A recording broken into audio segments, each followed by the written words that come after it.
नहमदुहु व नसल्ली अला रसूलिल करीम अल्लाहुम्मा सल्लि अला सय्यिदिना मुहम्मदिन नबील उम्मी व आलिहि व बारिक वसल्लिम। सम्मानित दर्शक श्रोता भाई बोनेरा, अस्सलामु आलैकुम रहमतुल्लाह। दूरेर काछेर যারা যেখানে আছেন আশা করি সুস্থ আছেন। আপনাদের সুস্থতা দীর্ঘায়ু কামনা করছি। সাথে সাথে পবিত্র মাহে রবিউল আউয়াল মাস শুরু হয়েছে। মাহে রবিউল আউয়াল মাসকে স্বাগতম শুভেচ্ছা জানাচ্ছি। যিনি মহানবী মুহাম্মদ রাসূলুল্লাহ সাল্লাল্লাহু আলাইহি ওয়াসাল্লাম আমাদের নূর নবী এই মাসে আগমন করেছেন। এই মাস হচ্ছে বিশ্ব মানবতার জন্য কল্যাণের মাস। যিনি রহমাতুল আলামিন হয়ে এসেছেন। এই মাসে বেশি বেশি সিরাত আলোচনা, মিলাদ আলোচনা, রাসূল পাক সাল্লাল্লাহু আলাইহি ওয়াসাল্লামের প্রতি দরুদ ও সালাম সহ 12 রবিউল আউয়াল ঈদ এ মিলাদুন্নবী উদযাপন সহ রাসূল সাল্লাল্লাহু আলাইহি ওয়াসাল্লামের শান ও মান মর্যাদা আমরা বাড়িয়ে দেই। সকল জায়গায় ঘরে, পরিবারে, সমাজে, মসজিদে সকল জায়গায় আলোচনা বৃদ্ধি করে শান ও মর্যাদা বৃদ্ধি করার প্রচেষ্টা অব্যাহত রাখার আহ্বান জানিয়ে আজকে আমি আলোচনা শুরু করছি যে মযহাবের প্রয়োজন কি। আমার আগে আলোচনা ছিল ইমাম আবু হানিফা রাহিমাহুল্লাহর পরিচয় এবং ওনার যোগ্যতা সম্পর্কে। তারপরে দ্বিতীয় আলোচনা ছিল ইমাম আবু হানিফা রহমতুল্লাহ আলাইহি সম্পর্কে বিশ্বের মশহুর ও মুস্তাহিদ উলামায়ে কেরামরা কি বলেছেন, কি মন্তব্য করেছেন, ওনার গুরুত্ব, ইলমে ফিকহে ওনার অবদান, ওনার মাকাম সম্পর্কে আলোচনা করেছিলাম। আজকের আলোচনা এই বিষয়ে যে প্রশ্ন এসেছে সেই প্রশ্নের উত্তর দিব। প্রথম হচ্ছে মাযহাবের প্রয়োজন কি, মাযহাব কেন আমাদের মানতে হবে, এবং ফকি কাকে বলে, এবং ইলমে ফিকহ কখন থেকে শুরু হয়। এই বিষয়ে আমি আপনাদের সামনে ফিকহের কিতাব কোরআন সুন্নাহর আলোকে সংক্ষিপ্ত আলোচনা পেশ করার চেষ্টা করব। যারা যেখানে আছেন মনোযোগের সাথে শোনা এবং শুনে অন্য মানুষ যাতে জানতে পারে এই বিষয়ে শেয়ার করে দিবেন। আশা করি সবাই যাতে জানতে পারে, এবং আমার আলোচনায় কোনো প্রশ্ন দেখা দিলে প্রশ্ন করারও সুযোগ আছে, প্রশ্ন করতে পারবেন। তাই প্রথমেই আমি আপনাদের সামনে মাযহাব সম্পর্কে আগে পরিচয় দিই। মাযহাবটা কি, তারপরে মাযহাবের প্রয়োজন কি আলোচনা করব। মাযহাব অর্থ হচ্ছে মত এবং পথ। মাযহাব শব্দটি আরবি। নতুন উদ্ভূত কোনো সমস্যা, ইসলামী সমাধান বা এই সংক্রান্ত আইন বিধি কোরআন সুন্নাহ হতে গবেষণা করি বের হওয়ার সময় ইমাম, মুস্তাহিদ, ফকিদের মধ্যে মতপার্থক্য ঘটেছে, অনেক মতপার্থক্য হয়েছে। ইমামগণের অর্থাৎ ইসলামী আইন বিধি বিজ্ঞদের যে সমস্ত গবেষণালব্ধ আলাদা মত ও পথ, এগুলিকে এক কথায় মযহাব বলা হয়। তাহলে এই মযহাব আমরা অনেকেই জানি। ইমাম আবু হানিফা, ইমাম শাফি রাহিমাহুল্লাহ, ইমাম মালিক রাহিমাহুল্লাহ, ইমাম আহমদ ইবনে হাম্বল রাহিমাহুল্লাহ থেকেই মযহাব শুরু অনেকে জানি। কিন্তু আমরা ইলমে ফিকহ, তারিখে ইলমে ফিকহ চর্চা করে জানতে পেরেছি মযহাব শুধু এখান থেকেই শুরু হয় নাই। রাসূল করিম সাল্লাল্লাহু আলাইহি ওয়াসাল্লামের পরে থেকেই, অর্থাৎ রাসূল সাল্লাল্লাহু আলাইহি ওয়াসাল্লামের ওফাতের পরে সাহাবায়ে কেরামদের মধ্যে বিভিন্ন মতের ইজতিহাদ হয়েছে, গবেষণা হয়েছে। অনেক সাহাবায়ে কেরাম ফকি ছিলেন, মুস্তাহিদ ছিলেন, ওনাদের বিভিন্ন মত ছিল। তখন থেকেই মাযহাবের শুরু, কিন্তু মাযহাব নামটা হয়তো তখন ধারণ করে নাই। এই জন্য তখন থেকেই এই বিষয়টা শুরু হয়েছে। সাহাবায়ে কেরাম 149 জন সাহাবায়ে কেরাম, পরবর্তীতে তাবিঈন, তাবিঈনরা এই কোরআন হাদিস থেকে গবেষণা করে মাসলা মাসাইল বের করেছেন। তারা 149 জন সাহাবী ছিলেন মুস্তাহিদ, প্রথম স্তরের। বেশি মাসলা মাসাইল নিয়ে যারা আলোচনা করেছেন তাদেরকে বলা হয় মুফসিরুন। যারা মধ্যম পন্থায় ফকি ছিলেন তারা ছিলেন, তাদেরকে বলা হয় মুতাওয়াসসিতুন। অনেক কম বেশি যারা ইজতিহাদ করেছেন তারা হচ্ছেন মুকিল্লুন। এইসব সাহাবায়ে কেরামরাও এই গবেষণা করেছেন। সাহাবায়ে কেরামদের কাছ থেকে দিন এই ফিকহ শিখেছেন তাবিঈনরা, তাবিঈন থেকে শিখেছেন তাবিঈন, মুতাকাদ্দিমিনরা। তাই আমরা বলতে পারি সাহাবায়ে কেরাম রিদওয়ানুল্লাহি তাআলা আলাইহিম আজমাইনের সময়ও মাযহাব ছিল, ইলমে ফিকহ ছিল। তাবিঈদের সময়ে ছিল এবং তাবিঈদের সময়ে ছিল। এই বিষয়টা আমরা সুস্পষ্ট ধারণা লাভ করতে পারি। এটা কোনো নতুন বিষয় নয়, এটা কোনো দ্বন্দ্ব নয়, এটা কোনো ফিরকা নয়, এটা কোনো দলাদলি নয়। এটা হলো মুসলিম উম্মতে মুসলিমার জন্য অত্যন্ত সহজ সরল পথ আবিষ্কৃত হয়েছে ইজতিহাদের মাধ্যমে, যাতে আমরা ইসলামের বিধিবিধান পালন করতে আমরা সমস্যায় পড়ে না যাই। যেহেতু বিশ্বের মানব গোষ্ঠী সকলেই কোরআন জানে না, হাদিস জানে না, মাসলা মাসাইল বের করার মতো যোগ্যতা রাখে না, অনেক আলেমরাও আমরা রাখি না, তাই মুস্তাহিদ উলামায়ে কেরামদের অনুসরণ করে কোরআন হাদিসের অনুসরণ করা আমাদের জন্য সহজ হয়েছে। ইসলামী বিধিবিধান যেগুলি আমাদের কাছে বর্তমানে আছে, বর্তমানে যেভাবে বিন্যস্ত আছে, এটা যদি এভাবে না থাকতো তাহলে সাধারণ মুসলমানের পক্ষে ইসলামী বিধিবিধান অনুসরণ করা অত্যন্ত কষ্টকর হতো। ইমাম আজম আবু হানিফা রাহমাতুল্লাহ ছিলেন যুগের শ্রেষ্ঠ আলিম ব্যক্তিত্ব।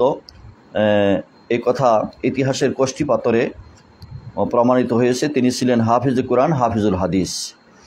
তাই ওই সময়টাই ইলমে ফিকা এবং মাযহাবের মশহুর প্রসিদ্ধতা লাভ করেছে। এরপর থেকে আজ অবধি এই ধারা চলে আসছে। এখন আমি মাযহাবের প্রয়োজনটা আলোচনা করব। এর আগে যে প্রশ্নটা এসেছে যে ফকি কাকে বলে, এই বিষয়ে আপনাদের সামনে ফকির ধারণাটা দিচ্ছি। ফকি শব্দটা ফিকহুন শব্দ থেকে এসেছে। এই ফকির পরিচয় হচ্ছে যিনি মুস্তাহিদ ফিদ দ্বীন, অর্থাৎ যে আলিম কোরআন সুন্নাহ চষে ইজতিহাদ করে ইস্তেমবাদ করে শরীয়তের বিধিবিধান নির্গমনের ক্ষমতা রাখেন, এই ধরনের যোগ্যতা রাখেন, তিনি হচ্ছেন ফকিহ। তবে যারা ফিকা নিয়ে গবেষণা করেন, ফিকা পড়ান, তাদেরকেও রূপকার্থে ফকি বলা হয়। তাহলে আশা করি আমরা বুঝতে পেরেছি যে কোরআন সুন্নাহ গবেষণা করে ইজতিহাদ করে মাসলা মাসাইল বের করার যোগ্যতা রাখেন এবং এই বিষয়ে চর্চা করেন, মানুষকে পড়ানোর কাজটাও করেন, দর্শ দেন রূপকার্থে, তাদেরকেও ফকি বলা হয়।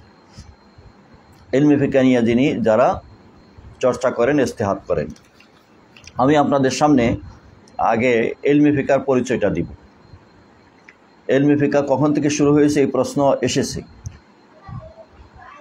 আল্লাহ তাবারক ওয়া তাআলা আমাদেরকে সৃষ্টি করেছেন, সমগ্র সৃষ্টির মালিক এবং লালন পালনকারী আল্লাহ তাআলা তার প্রিয় হাবিব নূর নবী মুহাম্মদুর রাসূলুল্লাহ সাল্লাল্লাহু আলাইহি সাল্লাম ও তার এই সর্বশেষ অথচ সর্বাঙ্গ সুন্দর পরিপূর্ণ আসমানি বাণী আল কোরআনের সমন্বয়ে বিশ্ববাসীকে উপহার দিয়েছেন একটি চিরন্তন, শাশ্বত, সার্বজনীন, সর্বকালীন জীবন ব্যবস্থা। এর নাম হচ্ছে ইসলাম। আমরা জানি আল্লাহ তাবারক ওয়া তাআলা এই বিষয়ে ঘোষণা দিয়েছেন, আল-ইয়াওমা আকমালতু লাকুম দীনাকুম ওয়া আতমামতু আলাইকুম নি'মাতি ওয়া রাদিতু লাকুমুল ইসলামা দীনা।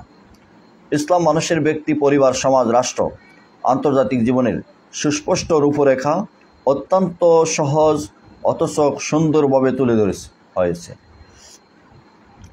চিহ্নিত করেছে জীবনের নানান স্তরের নানান সমস্যা, সাথে সাথে প্রদান করা হয়েছে আগত, সমাগত, অনাগত যাবতীয় সমস্যার সর্বজন গ্রাহ্য, জ্ঞানসম্মত, কল্যাণ নিশ্চিতকারী সমাধান। মানুষের ব্যক্তিগত, পারিবারিক, সামাজিক, রাজনৈতিক, অর্থনৈতিক, সাংস্কৃতিক ও আন্তর্জাতিক জীবনসহ পারলৌকিক জীবনের সঠিক সুন্দর পথ নির্দেশনা দিয়েছে ইসলাম। তাই পশ্চিমা বিশ্বসহ সমগ্র বিশ্ব এই কথা বলতে রাজি হয়েছে যে Islam is the complete and balanced code of human life. এটা বলতে পেরে বাধ্য হয়েছে। আমরা এখানে ইসলামের একটি গুরুত্বপূর্ণ দিক নিয়ে যেটা আজকে আলোচনা করব, সেটা হচ্ছে মাযহাবের প্রয়োজন, ইলমে ফিকা এবং ফকি সম্পর্কে। এটা প্রথমে আলোচনা করব ইলমে ফিকা। ইলমে ফিকা তো তা আইনশাস্ত্র, মানুষের দৈনন্দিন জীবনের যাবতীয় কার্যক্রম সম্পাদনের রীতিনীতি, বৈধ পদ্ধতি নির্ণয় করে তা সর্বসাধারণের সম্মুখে পেশ করাই এই শাস্ত্রের কাজ। ইসলাম জন্ম থেকে মৃত্যু পর্যন্ত প্রত্যেকটা মানুষ, জন্ম থেকে মৃত্যু পর্যন্ত মানুষের সমগ্র জীবনের আইনের দৃষ্টিতে দেখে, ফলে তাতে সে ব্যবস্থাও রয়েছে। ব্যবস্থাবিহীন জীবন হতে পারে না।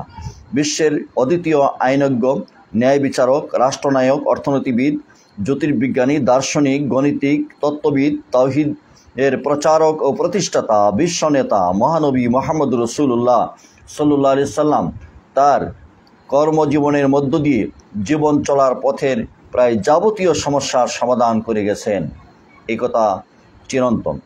আমাদের জন্য রেখে গেছেন মহাগ্রন্থ আল কোরআনুল কারীম এবং তার বিশাল কর্মময় জীবনের ব্যাখ্যা হাদিস শরীফ। সম্মানিত ভাই বোনেরা, মহানবী আমাদের নবী হযরত মুহাম্মদুর রাসূলুল্লাহ সাল্লাল্লাহু আলাইহি ওয়াসাল্লামের ওফাতের পর ইসলাম বিজয়ী বেশে আরবের গণ্ডি সীমা অতিক্রম করে বিশ্বময় ছড়িয়ে পড়ে।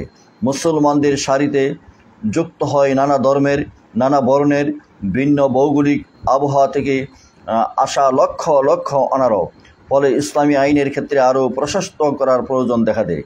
ফলে সৃষ্টি হয় ইজমা এবং কিয়াস নামক আরও দুইটি আইনের উৎস। সর্বসাধারণের স্বার্থে ইসলামী আইন তথা ইলমে ফিকহের সম্পাদনা ও সংকলনের প্রয়োজন দেখা দিলে সর্বপ্রথম আব্বাসীয় শাসনামলে ইসলামী আইন সংকলনের কাজ হাতে কলমে শুরু হয় এবং ওই যুগেই ওই শাস্ত্র পূর্ণাঙ্গতা লাভ করে। আইন সংকলনের কাজ যিনি সর্বপ্রথম আনুষ্ঠানিকভাবে শুরু করেন তিনি হলেন সর্বজন শ্রদ্ধেয়, বিশ্বের সকল মুসলমানদের শ্রদ্ধার পাত্র ইমাম আজম নোমান ইবনে সাবিত আবু হানিফা রাহিমাহুল্লাহ। তিনি এই শাস্ত্রের নাম রাখেন ফিকহুল ইসলামী তথা ইসলামী আইন। এই হচ্ছে ইসলামী ফিকহার সংক্ষিপ্ত ধারণা।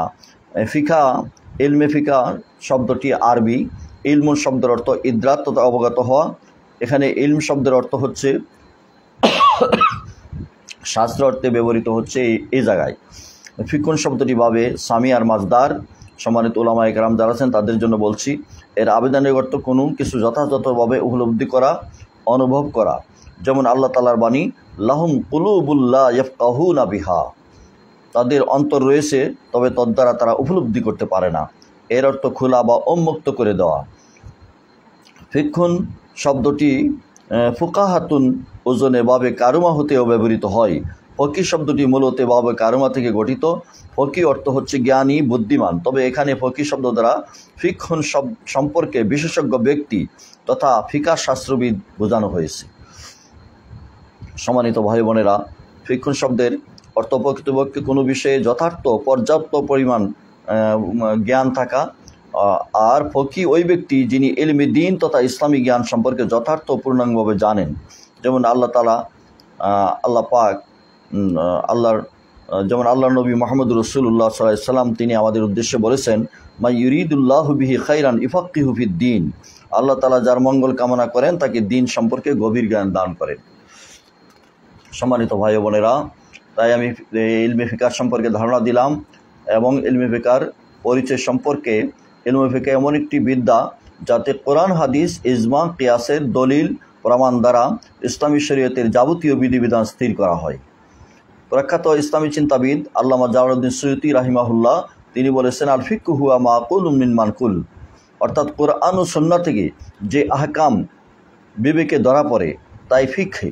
কোরআন ও হাদিস অধ্যয়ন করে শরীয়তের যেসব বিধান বিবেকসম্মত হয় তার নাম হচ্ছে ফিকা শাস্ত্র।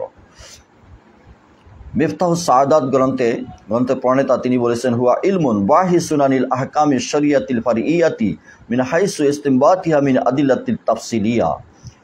অর্থাৎ ফিকা এমন একটি বিদ্যা বা শাস্ত্র যা বিস্তারিত দলিল প্রমাণের ভিত্তিতে শরীয়তের নানা শাখা বিধিবিধান আবিষ্কার নিয়ে গবেষণা করে। যারা ফিকা চর্চা করেন তাদের নিকট এটাই ফিকার সংজ্ঞা। তবে যারা ফিকার পাঠক এবং বর্ণনাকারী তাদের নিকট ফিকার সংজ্ঞা অনেক সহজ। যেমন আল ফিকহু হুয়া মাজমুআতুল আহকামিল মাশরুইয়াতি ফিল ইসলাম, ইসলাম স্বীকৃত বিধিবিধানের সমষ্টি হচ্ছে ফিকা। তাই যেই কিতাবের ইলমুল ফিকার আলোচনা স্থান পায় তাকেই ফিকা শাস্ত্র বলা হয়। আশা করি সম্মানিত ভাইদের উদ্দেশ্যে যে বিষয়টি বললাম ফিকা এবং ফকিহ সম্পর্কে আমাদের ধারণা সুস্পষ্ট হয়েছে। এখন ইলমে ফিকা আলোচ্য বিষয়টা কি? ইলমে ফিকার আলোচ্য বিষয় হলো আফআলুল ইবাদাতি বিইতিবারিন নুসুস, কোরআন সুন্নাহ দলিলের ভিত্তিতে বান্দার কার্যাবলী আলোচনা করা। বান্দার জীবনের যাবতীয় কর্মকাণ্ড দুই ভাগে বিভক্ত আছে, ইবাদত, মুআমালাত, অর্থাৎ দুনিয়ার যাবতীয় লেনদেন, আল্লাহর দাসত্ব যাবতীয় লেনদেন। আর ইলমুল ফিকা মানুষের এই দুটো দিক নিয়েই আলোচনা করে। উদ্দেশ্য হচ্ছে ইলমে ফিকার উদ্দেশ্য হচ্ছে শরীয়তের যাবতীয় আহকাম সর্বসাধারণের কল্যাণ প্রকাশ করে ইসলামী সমাজ প্রতিষ্ঠার মাধ্যমে আল্লাহ তাবারক ওয়া তাআলার সন্তুষ্টি অর্জন করা। আশা করি আমাদের সামনে পরিষ্কার হয়েছে। তাই ইলমে ফিকা রাসূল সাল্লাল্লাহু আলাইহি ওয়াসাল্লামের যুগ থেকে শুরু হয়েছে, সাহাবায়ে কেরামের যুগ থেকে শুরু হয়েছে মাযহাব সেই সময় থেকে শুরু হয়েছে, তবে সেই সময় গ্রন্থাকারে রূপদান করা হয় নাই, সেই সময় মাযহাব নামে প্রচার করা হয় নাই। এটা শুরু হয়েছে ইমাম আবু হানিফা রাহমাতুল্লাহ আলাইহির সময় থেকেই। তাই মাযহাব মানে হচ্ছে এটা কোনো ব্যক্তিকে মানা নয়, কোনো ইমামকে মানা নয়।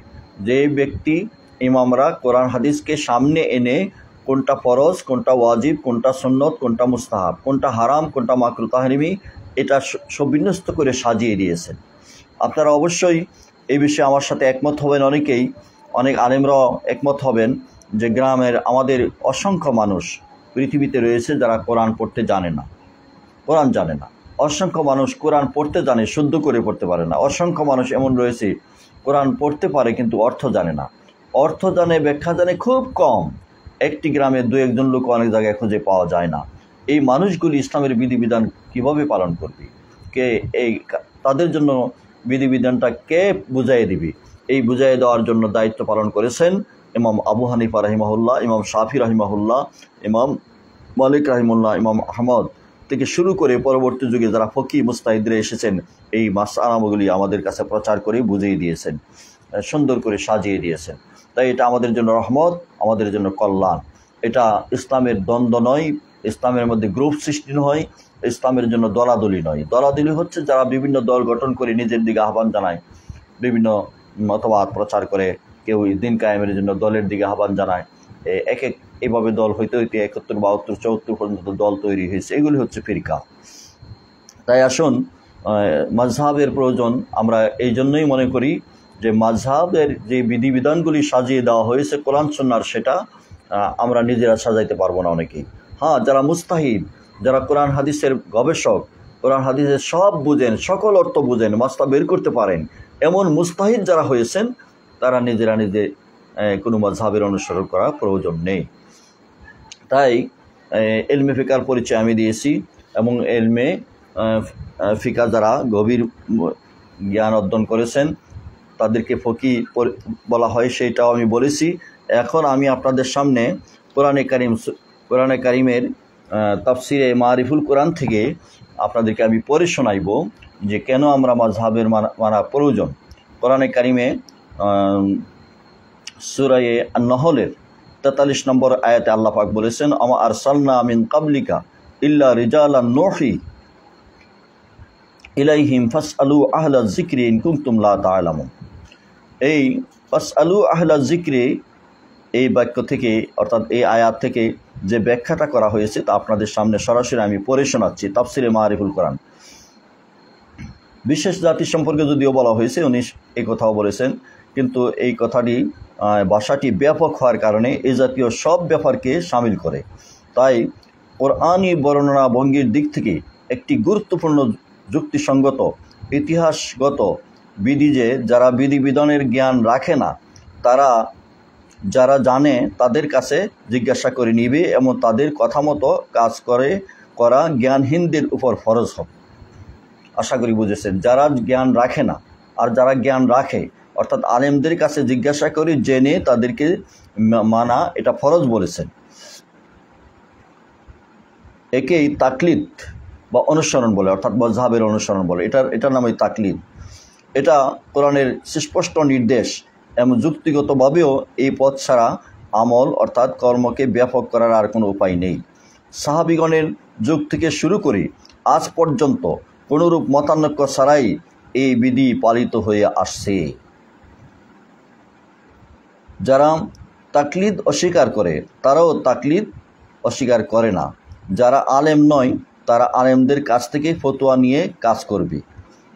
বলা বাহুল্য, আলেমরা যদিও অজ্ঞ জনসাধারণকে কোরআন ও হাদিসের প্রমাণাদি বলে দেন, তবে তারা এগুলিকে আলেমদের উপর আস্থার ভিত্তিতেই গ্রহণ করবে। কারণ তাদের মধ্যে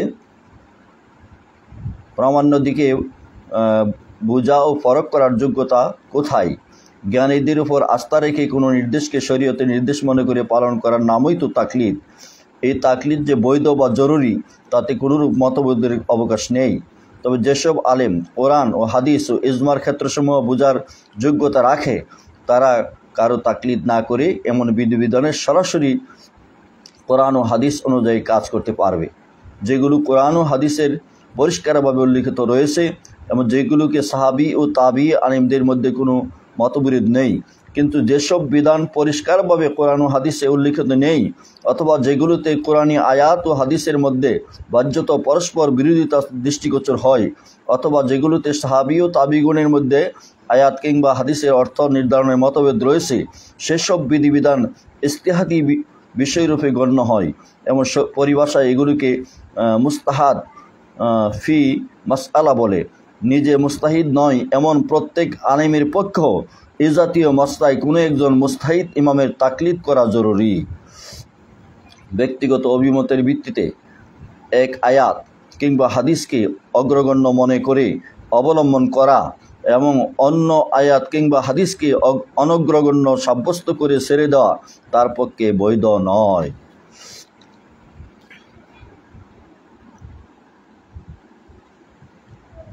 সম্মানিত ভাই বোনেরা, এমনিভাবে কোরআন ও সুন্নাতে যেসব বিধানের পরিষ্কার উল্লেখ নেই সেগুলো কোরআন ও সুন্নাহ বর্ণিত মূলনীতি অনুসরণ করে বের করা এবং সেগুলোর শরীয়তসম্মত নির্দেশ নির্ধারণ করা এমন মুস্তাহিদদের কাজ যারা আরবি ভাষায় বিশেষ ব্যুৎপত্তি রাখেন, কোরআন ও সুন্নাহ সম্পর্কিত যাবতীয় শাস্ত্রের দক্ষতা রাখেন এবং আল্লাহভীতি ও পরহেজগারিতে উচ্চ মর্যাদায় অধিষ্ঠিত রয়েছেন, যেমন ইমাম আজম আবু হানিফা রাহিমাহুল্লাহ, ইমাম শাফি রাহিমাহুল্লাহ, ইমাম মালিক রাহিমাহুল্লাহ, ইমাম আহমদ ইবনে হাম্বল রাহিমাহুল্লাহ, আউজাই, ফকি আবদুল্লাহ প্রমুখ। আল্লাহ তাআলা তাদেরকে নববতী যুগের নৈকট্য ও সাহাবী ও তাবিঈগণের সংস্কর্ষে বরকতে শরীয়তের মূলনীতি উদ্দেশ্য বোঝার বিষয়টি রুচি এবং বর্ণিত বিষয়ের বিধানের উপর অবর্ণিত বিধানকে অনুমান করে শরীয়তসম্মত নির্দেশ পেশ করার অসাধারণ দক্ষতা দান করেছিলেন। এই জাতীয় ইজতিহাদি মাসালা সাধারণ আলেমদের পক্ষে কোনো না কোনো একজন মুস্তাহিদ ইমামের তাকলিদ করা অপরিহার্য। মুস্তাহিদ ইমামদের মতের বিরুদ্ধে কোনো নতুন মত অবলম্বন করা ভুল। এই কারণেই মুসলিম সম্প্রদায়ের আলেম, মুহাদ্দিস, ফিকহবিদগণ ইমাম গাজ্জালি, ইমাম রাজি, ইমাম তিরমিজি, ইমাম তাহাবি, ইমাম মুজানি, ইমাম হুসাম ইবনে কুদামা রাহিমাহুল্লাহ এই শ্রেণীর আরও লক্ষ লক্ষ পূর্ববর্তী ও পরবর্তী আলেম আরবি ভাষা ও শরীয়ত সম্পর্কে গভীর পাণ্ডিত্যের অধিকারী হওয়া সত্ত্বেও ইজতিহাদি মাসলাসমূহ সর্বদা মুস্তাহিদ ইমামদের তাকলিদ করে গেছেন। তারা সব ইমামের বিপরীতে নিজ মতে কোনো ফতোয়া দেওয়া বৈধ মনে করেননি। সম্মানিত ভাই বোনেরা, অনেক কথা বলেছেন এই তাফসিরে মারিফুল কোরআনে, আরও অনেক আলোচনাটা আমি পড়ছি না, মূল অংশটুকু আপনাদেরকে শোনাইলাম যে যাদের যোগ্যতা নেই তাদেরকে যোগ্যতা সম্পন্ন মুস্তাহিদের অনুসরণ করা জরুরি বলেছেন তিনি। জরুরি মানেই তো ফরজ। আর যেসব আলেমের যোগ্যতা নাই সেই মুস্তাহিদ আলেমের অনুসরণ করতে হবে। সাধারণ জনগণ আলেমদেরকে জিজ্ঞেস করেই এসব বিষয় পালন করতে হবে। যারা বলে মাযহাব মানে না তারাও কিন্তু ব্যক্তির অনুসরণ করে। দেখেন আমাদের দেশে যারা আব্দুর রাজ্জাক সাহেবকে ভালোবাসে তারা আব্দুর রাজ্জাক যে সমস্ত কথা বলে সেই কথাগুলি মেনে চলে, তাদের ইমাম হলো আব্দুর রাজ্জাক সাহেব। এবং আপনারা হয়তো বলতে পারেন যে আব্দুর রাজ্জাক সাহেব তো নিজের কথা বলেন না, হাদিসের কথা বলেন। তাহলে আমরা বলব ইমাম আবু হানিফা তো নিজের কথা বলেন না, হাদিসের কথা বলেছেন, কোরআনের কথা বলেছেন। এবং শুধু একা বলেন নাই, 40 জন আলিম নিয়ে বোর্ড গঠন করে সিদ্ধান্ত নিয়েছেন। আলমগীরি কিতাবে 700 আলেম নিয়ে সিদ্ধান্ত নিয়েছেন। এভাবে নিজের কথা তারা বলেন নাই। আজকে যারা গালিব সাহেবকে মানেন তারা গালিব সাহেবের কথা যারা অনুসরণ করেন তাহলে তাদের ইমাম গালিব। যারা নাসিরউদ্দিন আলবানী সাহেবের কথা মানেন তারা নাসিরউদ্দিন আলবানী সাহেবকে ইমাম মানেন। অতএব ইমাম কেউ না কেউ নিজে নিজে এই সাধারণ মানুষ যারা শুনে শুনে আমল করে, নেটে শুনে বক্তব্য শুনে আমল করে, তারাও তাদেরকে ইমাম মানেন, তাদের কথা মনে করেন যারা কোরআন হাদিস থেকে বলছে। এটা তো সাহাবায়ে কেরামের শুরু নিয়ম থেকেই শুরু আসছে। তাই মাযহাবের বিষয়টা এই জন্য মানতে হবে যে তারা মতানৈক্য বিষয়গুলি তারা ফায়সালা দিয়েছেন কিভাবে মানতে হবে, সমন্বয় সাধন করেছেন। একই বিষয়ে 2 রকম হাদিস, এই দুইটার মধ্যে সমন্বয় সাধন করেছেন। কিভাবে মানলে উভয় হাদিসকে মানা হবে, উভয় হাদিসের প্রতি সম্মান দেওয়া হবে, এভাবে তারা তাতবিক করেছেন, সমন্বয় সাধন করে মাসলা আমাদের জন্য নির্ধারণ করেছেন। অতএব এই মাযহাব মানার প্রয়োজন নাই, মাযহাবের বিরুদ্ধে কথাবার্তা বলা উচিত নয়। মাযহাব কোনো ব্যক্তিগত বিষয় নয়, এটা হচ্ছে বিশ্ব মুসলিম উম্মাহকে ইসলামের পথে চলার জন্য কোরআন সুন্নাহ অনুযায়ী জীবন গঠন করুন, পরিবার গঠন, সমাজ গঠন, রাষ্ট্র গঠনে সহায়ক করে দিয়েছেন। কোরআন থেকে লক্ষ লক্ষ হাদিস থেকে বাছাই করে তারা দিন রাত পরিশ্রম করে ইমাম আবু হানিফা রাহিমাহুল্লাহ সেই 32 হিজরি থেকে 45 হিজরি পর্যন্ত দিন রাত পরিশ্রম করে এই ছাত্রদেরকে নিয়ে মুস্তাহিদদেরকে নিয়ে যে মাসলাগুলি নির্ধারণ করেছেন সবগুলি কোরআন সুন্নাহ অনুযায়ী, কোনো একটা মাসআলা কোরআন সুন্নাহর বিপরীত নয়। অতএব এবং সহিহ হাদিস দ্বারা মারফু হাদিস দ্বারা এগুলি নির্ধারণ করেছেন, কোনো জয়ীফ হাদিসের দ্বারা নয়, কোনো মওযু হাদিসের দ্বারা নয়। তাই এই মাসআলাগুলি আমাদের জন্য অত্যন্ত জরুরি। মাযহাব আমরা যারা বুঝি না, আমরা যারা মুস্তাহিদ নই, আমরা যারা নিজেরা ইস্তেমবাদ করি না, ইজতিহাদ করতে পারি না, আমাদের সকলের জন্য ওনাদের মত অনুযায়ী চলা অপরিহার্য। এই তাফসিরে মারিফুল কোরআনে যে ভাষ্য এবং অনেক তাফসিরে কথা বলা হয়েছে এবং ফিকহ শাস্ত্রে এবং মুস্তাহিদরা এই রায় দিয়েছেন যে সাধারণ জনগণ অনুসরণ করতে হবে, যিনি ইজতিহাদ করার যোগ্যতা রাখেন তার অনুসরণ করতে হবে, তাকলিদ করতে হবে। তাই যারা মাযহাবের বিরুদ্ধে কথা বলেন, এটা দ্বন্দ্ব, এটা গ্রুপ সৃষ্টি হয়েছে, এই কথা না বলে অনেকেই কটাক্ষ করে কথা বলেন, মাযহাবী কোন্দল সৃষ্টি করেছে, মাযহাবের ধূম্র জালে পড়ে তারা আটকা পড়েছে, এই সমস্ত কথা বলে কটাক্ষ করেন। আজকে দেখেন যারা এই কথাগুলি বলতেছেন আপনারা কয়টা হাদিস মুখস্থ জানেন? অথচ হাফিজুল হাদিস ছিলেন ইমাম আবু হানিফা রাহিমাহুল্লাহ, কোরআনের হাফিজ ছিলেন এবং 6 লক্ষ মাসলা মাসাইল নির্ধারণ করেছেন। আপনারা কয়টা মাসলা মাসাইল ঠিক করেছেন? আজকে তাদের বিরুদ্ধে কেন কথা বলেন? তারা তো আমাদের জন্য রহমত, আমাদের জন্য কল্যাণ। মহানবী মুহাম্মদুর রাসূলুল্লাহ সাল্লাল্লাহু আলাইহি ইসলামের সুন্নাহ অনুযায়ী জীবন গঠন নিজে যেমন করেছেন, পরিবার গঠন করেছেন, সমাজ গঠনের চেষ্টা করেছেন, বিশ্ব মানবতাকে আহ্বান জানিয়েছেন।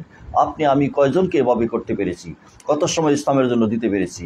শুধু বিরুদ্ধে কথা বললে ফিতনা সৃষ্টি হয়, ফাসাদ সৃষ্টি হয়, আর কোনো লাভ হয় না। তাই আমি আহ্বান জানাচ্ছি সাধারণ জনগণকে, আসুন আমরা যারা হানাফি মাযহাবের অনুসরণ করি, এগুলি মাসলাগুলির মধ্যে আমরা বিভেদ সৃষ্টি করব না, মেনে চলবো। যে মাযহাবের অনুসরণ করে কোনো সমস্যা নেই। এবং আহলে হাদিস যারা হাদিস মেনে চলেন, মাযহাব মানতে চান না, যদি আপনারা মুস্তাহিদ হয়ে থাকেন মানতে পারেন, তবে মাযহাবের বিরুদ্ধে অর্থাৎ এই মতের বিরুদ্ধে কোনো কথা বলবেন না, ফিতনা সৃষ্টি করবেন না, সে আহ্বান রেখে আজকের এই আলোচনা শেষ করতেছি। আশা করি আপনারা সবাই ভালো থাকবেন, সুস্থ থাকবেন এবং এই বিষয়ে দ্বন্দ্ব না করে আসুন আমরা ঐক্যবদ্ধ হই। আমরা সব মুসলমান, আমরা ফিরকাবাজি করব না, আমরা দ্বন্দ্ব করব না, আমরা সবাই মুসলমান, আমাদের দলের নাম ইসলাম। এই আহ্বান জেনে আলোচনা শেষ করছি। ওয়া আখিরু দাওয়ানা আনিল হামদুলিল্লাহি রাব্বিল আলামিন।